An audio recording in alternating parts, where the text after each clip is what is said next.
Сәлеметсіздер ме оқушылар? Бүгін біз 81-ші сабағымызды орындайтын боламыз. Балалар, сабақты бастамас бұрын каналыма тіркеліп, лайк басып, қоңыраушаны басып қойды ұмытпаңыздар. Бізде тақырып 5-ке көбейту кестесі дейді. Бірінші тапсырмада суретті және үлгіні пайдаланып, өрнектердің мәнін тап дейді. Үлгі бойынша бізде 5 қосылған 5, қосылған 5 және қосылған 5 және қосылған 5, яғни 5-мізді 5 рет қосып тұр. Демек, оны көбейту амалының 5-ті 5-ке көбейтеміз. Сонда 25 санымыз шығады екен. Келесі, бұл жерде де 6-мызды 5 рет қосып тұр. Демек, 6-мызды 5-ке көбейтеміз. Сонда ол 30 шығады екен. Келесін өзіміз іздеп табайық. 7-мізді 5 рет қосамыз, яғни 7 мен 5-ті көбейтеміз.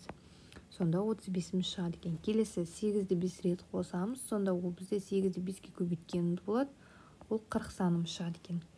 Келесі 9-ды 5 рет қосамыз, яғни 9-ды 5-ке көбейтеміз деген сөз. Сонда ол бізде 45 саны шығады екен. Екінші тапсырмада санды 5-ке көбейту кестесін жатта және қолдануды үйрен дейді. Бірінші 5 жердегі 5-ім бізде 25 деп тұр. 6 жердегі 5-ім 30. 7 жердегі 5-ім 35. 8 жердегі 5-ім 40. 9 жердегі 5-ім 45 деп тұр. Қолдана біл дейді. 6 жердегі 5-ім 30. Санды 5-ке көбейту кестесі бойынша дейді. 5-ті 6-ға немесе 6-ны 5-ке көбейтсек 30. Көбейтудің ауыстырымдық қасиеті бойынша дейді. Енді 30-мызды 5-ке бөлсек 6 және 30-мызды 6-ға бөлсек 5 екен. Өйткені көбейту мен бөлу өзара кері амалдар екен. Үшінші тапсырмамызға қарайық. Бізде санды 5-ке көбейту кестесін пайдаланып кестелерді толтыр дейді. Бірінші біз мынау белгісіз санға сандарымызды қойып көбейтіп шығамыз. Яғни бірінші 5-ке 6-мызды көбейтсек, ол 30 екен. Келесі 5-ке 7-мізді көбейтсек, ол 35. 5-ке 8-мізді көбейтсек, ол 40. 5-ке 9-мызды көбейтсек, ол 45 саны шығады екен.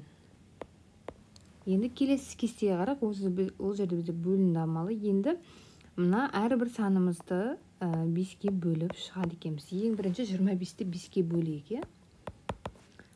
Сонда ол бізде 5 сан екен. Келесі 30-мызды бөлейік 5-ке.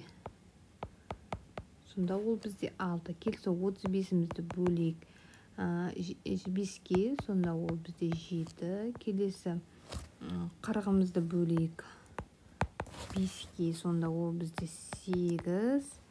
Келесі 45-мізді бөлейік 5-ке. Сонда ол бізде 9 саны шығады екен балалар.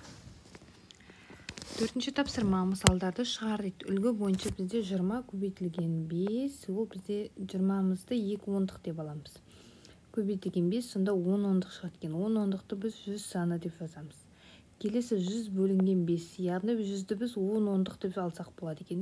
Бөлінген 5, сонда ол 2 ондық мәніміз шығады. 2 ондықты 20 саны деп аламыз. Енді келесін өзіміз шығарайық. 40 көбейтілген 5. 40-та біз 4 ондық деп алайық, көбейтілген 5.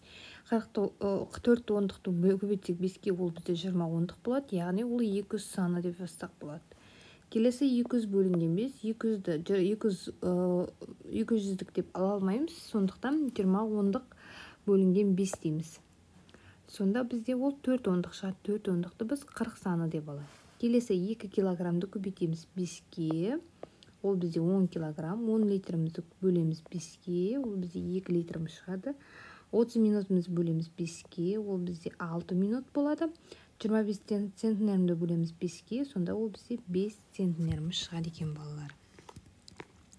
Бесінші тапсырма А нұсқасы бойынша 30, 5, 6 және 5, 1, 5 сандарын пайдаланып 3 тура теңдік құр дейді.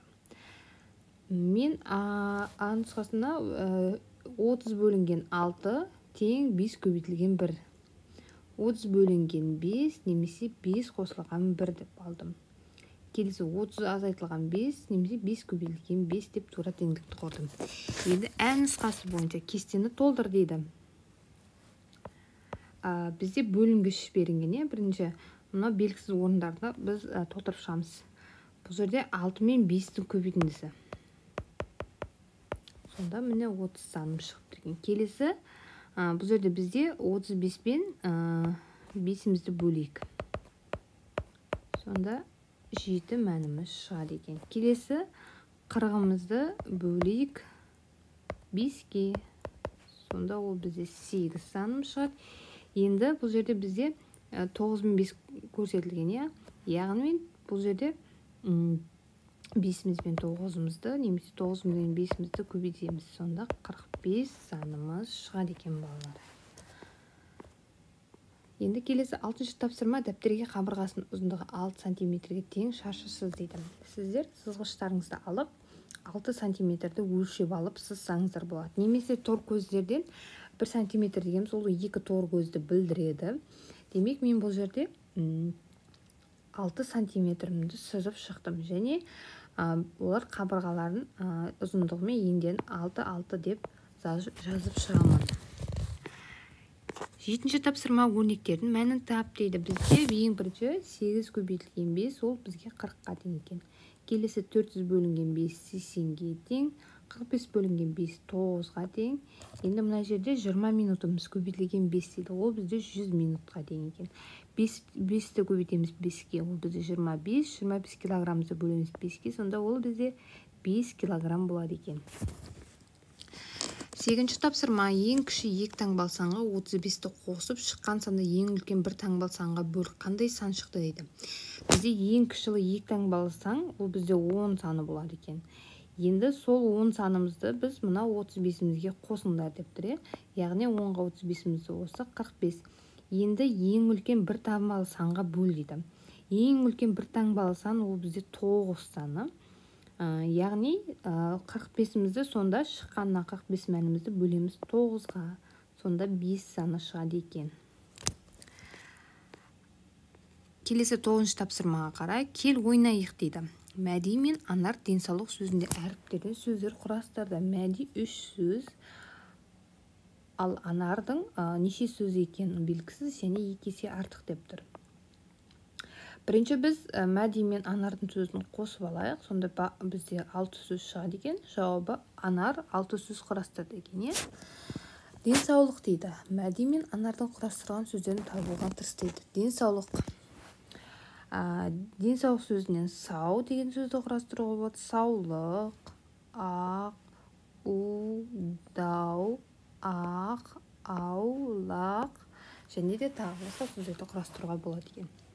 Балалар, осымен біздің сабағымыз тәмам. Мен каналым пайдалы болса, каналыма тіркеліп, лайк басып, қоңырау басып қойды ұмытпаңыздар. Біздер келесі сабақта кездескенше.